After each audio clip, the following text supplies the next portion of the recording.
Doc, pwede po ba ang low carb sa nag-undergo ng angioplasty? Yes po. Usually angioplasty, no, na angiogram kayo, tapos may bara, may ginawang procedure, natanggal na yung bara. Pwede po yung maulit. So kung gusto nyong ma-maintain yan, na hindi na magkaroon ng bara, do lifestyle change. Do low carb. Yes. Inflammation ang ina-address niya.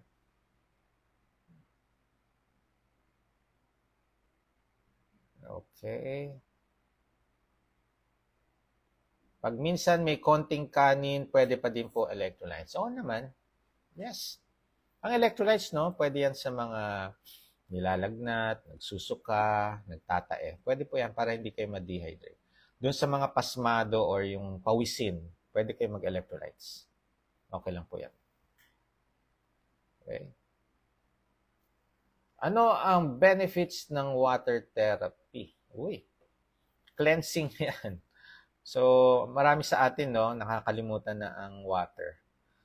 Kapag ka nakakainom na ng mga coffee, tea, or kokwa, thinking nila, marami silang tubig.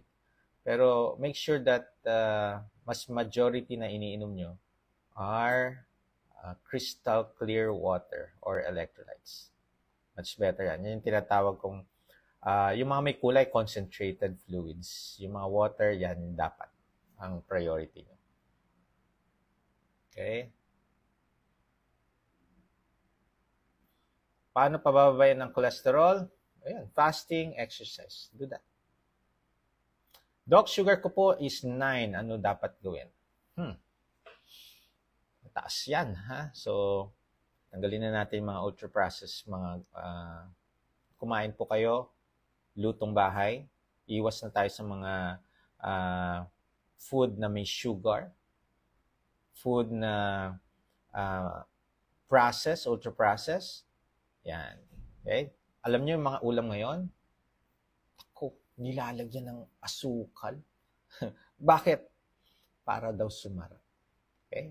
Dadamihan ng mga ingredients na very toxic sa katawan natin. Pero masarap. Okay?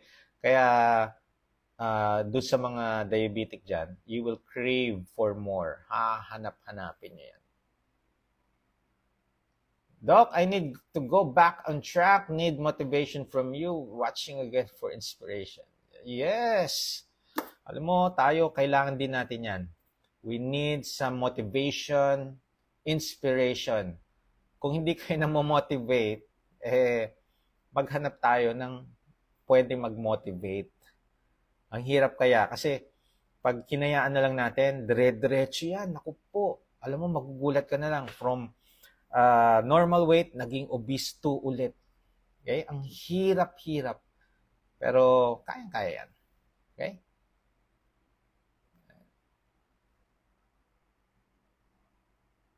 Doc, low carb pwede ba sa gout? Yes po. Tingin ko may tama na din kidneys ko. Okay. Malalaman nyo naman yan, no? So, consult with laboratory. 1 month na ako low carb, sanay na ako hindi kumakain ng carbohydrates. Ang tanong ko, bakit palaging masakit tiyan ko na parang nadudumi tapos matagal ako magutom? Yung matagal magutom, totoo yan. No? When you do the low carb, kaya nga yung iba nakakapag-fasting ng 18 hours, 20 hours, 32 hours. Meron, yes. Tapos pagka masakit, aba, are you drinking your electrolytes? Baka naman dehydrated ka na. Okay. Or are you listening to your body? Listen to your body. Hindi yan yung gusto ko mag-fasting ganito. 24 hours hindi ako kakain. Puro high carbs ang kinakain mo. Mahihirapan ka dyan. Sa first, yes, kaya. The next, hindi mo na kaya. Okay? So, and isang ding cause ng abdominal pain, hindi nginunguya ang pagkain. Yung alam nyo yung lunok lang ng lunok. So, digestion will start on your mouth. Mastication, so kailangan nguyain yung mabuti ang inyong mga kinakain. May mga enzymes, no? Tutulong sa digestion. And para hindi mahirapan ang ating mga sikmura. Okay? Ay, ngayon nyo lang ako nakitang nag-live. Sorry naman. Every Monday. Tinatry ko. Grabe, so sobrang Pasalamat ako sa inyong lahat for always nandyan, tumatangkilik, at naniniwala. Alam mo ako, nagugulat na lang ako. Nung ginagawa nila ang low carb, isa-isa, unti-unti, gumagaling ang kanilang mga health condition. Isa-isa, unti-unti, nababawasan ng kanilang mga doktor, ha? Hindi lang ako. Mga doktor nila ang nagbabawas ng kanilang maintenance. So, yung mga nagsasabi na forever maintenance, baka may mali kayong ginagawa.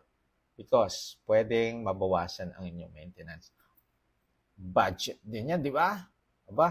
Tanungin niyo sarili niyo, magkano ang inyong ginagastos sa inyong maintenance? Mas masarap yata na wala ka na lang binibili, di ba? May isang akong pasyente, sabi ko, pagka naipon nyo for 1 year yan, pang ano yan ha? Pwede yung pambili ng panghulugan sa kotse. Di ba? Okay. Doc, maayong gabi. Unsay kay makita ko sa akong mga friends, natawanan ako. Nako, alam mo, okay lang yan. Kahit ako nun. Nagtataka nga sila eh. Naglo-low carb, tapos ang payat-payat na. Ayan. Okay, nagliit ka na. Okay, so pagka lumit na, alamin nyo ang normal weight ninyo, then start doing activity. Yung mga lifting exercise, napakahirap mag-extend fasting, ha?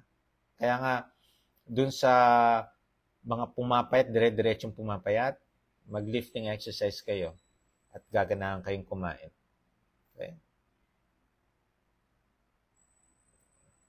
How to make do-it-yourself electrolytes. Nako, meron pa rin hindi nakakaalam. Tulungan natin siya. In 1 liter of water, okay, 1/4 teaspoon of Himalayan salt, 1/4 teaspoon of baking soda, 1/2 teaspoon of cream of tartar, and 1/8 teaspoon of Epsom salt. Okay, sa 1 liter electrolytes. Okay. Pwede po ba kumain ng Sherid Saki rice? If you are diabetic, wet pwede. Pero much better, no? Real foods yung natin, yung mga egg, fish, chicken. Kung kayang mahal kaya niyan. Ang mahal, yes. Nabawasan ang gamot nyo, kaso nagastos din sa well, much better, di ba? Much better sa mga pagkain natin gagastusin. Meron nga ako mga patient, no? Bangus, lapu-lapu, mahal pala ng lapu-lapu. Okay? Pero mas marami siyang makakain kapag may kidney problem kayo. Okay? Mababa kasi ang protein content ng lapu-lapu. Okay. Ay, madami pa rin matitigas ang ulo. Hindi naman nawawala yun. Ikaw naman, kahit sa trabaho, may matitigas ang ulo. Kahit saan yan, meron. Pero ang mahalaga sa atin is yung sa ating sarili. Sa ating sarili at saka sa ating mga mahal sa buhay. Focus on that, and eventually we can motivate more or motivate others to do this lifestyle. Okay? Mas mahirap siya, pero we need to inspire others. Okay? Huwag natin siyang yung pilitin. Inspire lang, ha?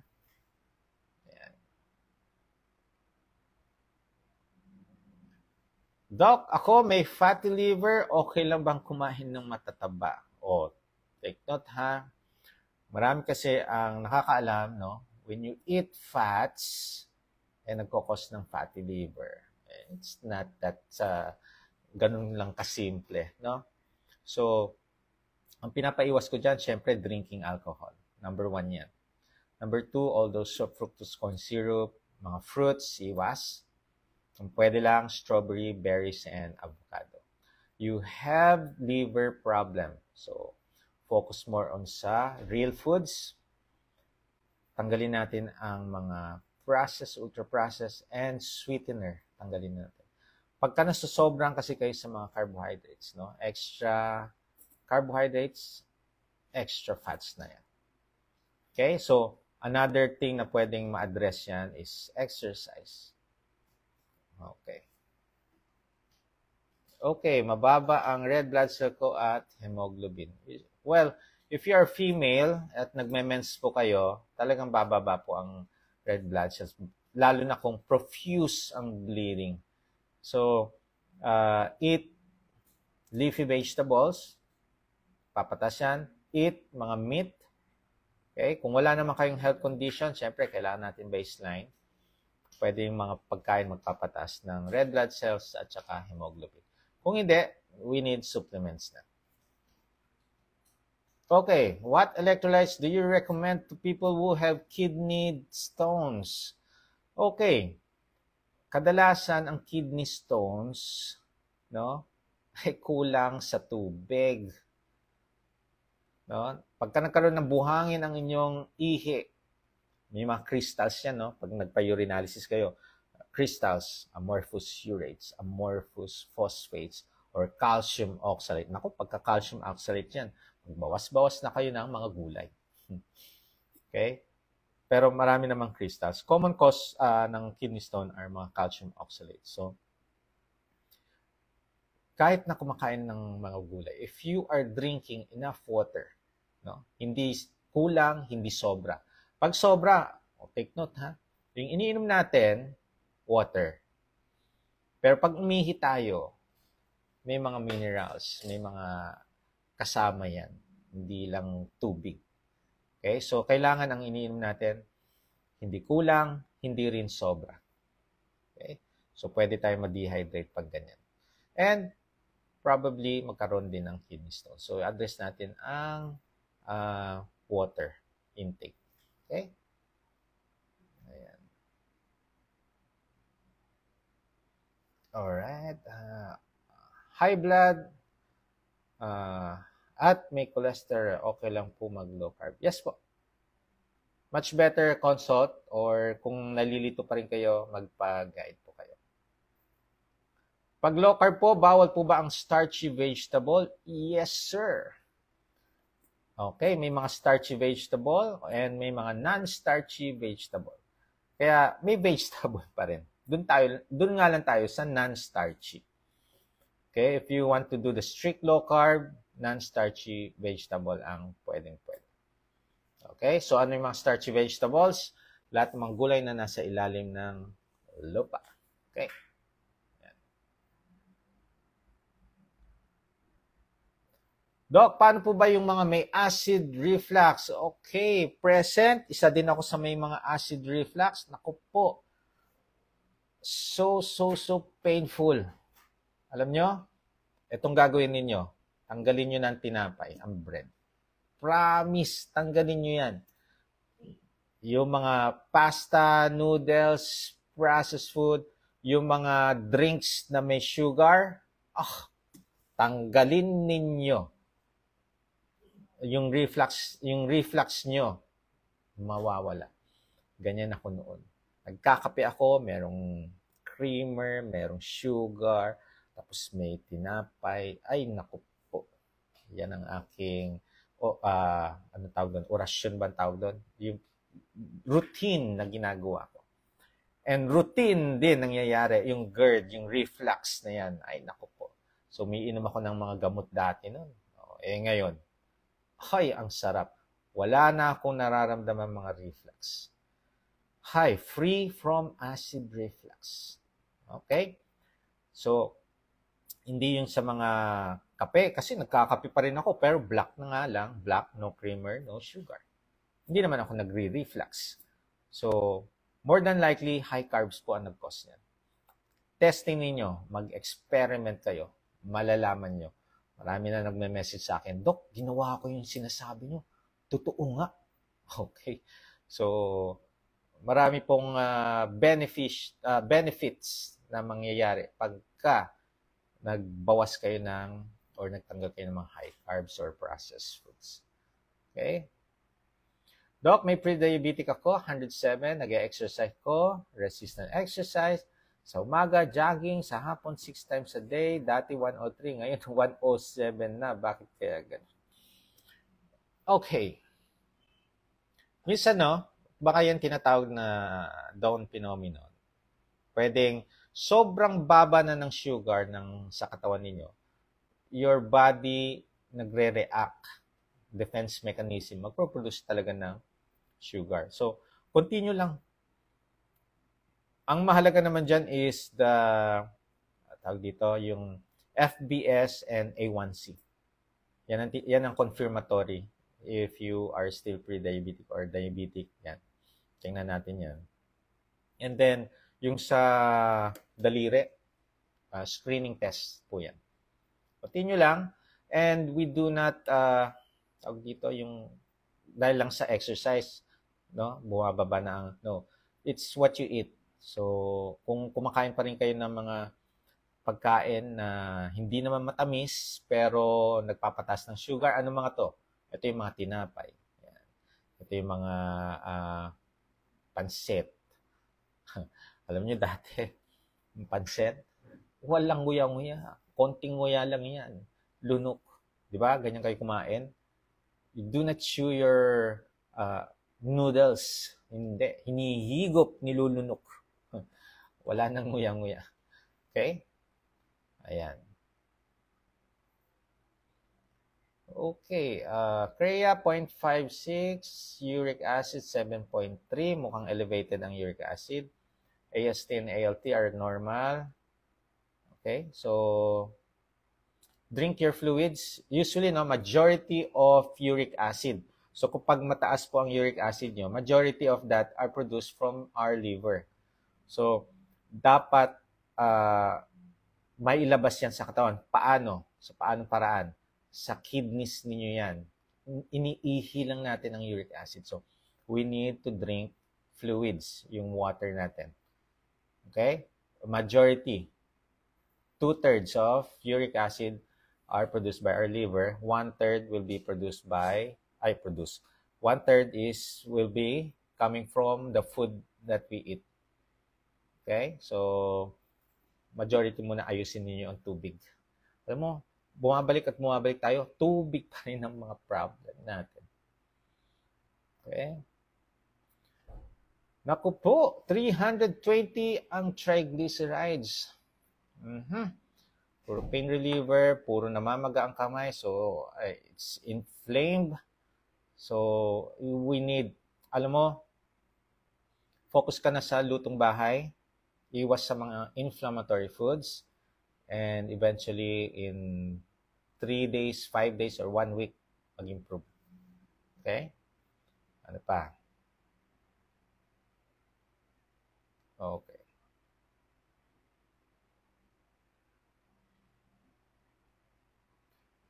Pwede po ba magtanong kung paano po palakasin ang baga? Bumalik po kasi ang sakit niya dati sa baga, yung may tubig sa baga. Ako. Okay. Regarding naman sa fluids sa lungs natin, maraming cause ang fluids, no? So, pwedeng pneumonia. So, age ang isang titingnan natin. Bakit sa isang pasyente palagi nagkaka-pneumonia? Okay. Pagka palaging nagpupuyat, hindi kumakain ng maayos, ayan.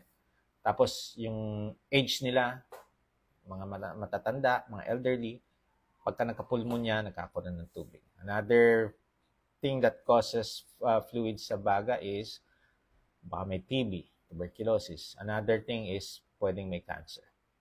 So, lahat yan, kailangang i-diagnose. Consult your trusted doctor. Ngayon, paano nyo palalakasin ang inyong baga?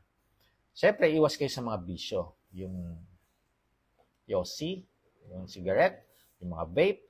Tapos, paano palakasin pa ang baga? Inhale, exhale sa puno. Okay? Inhale.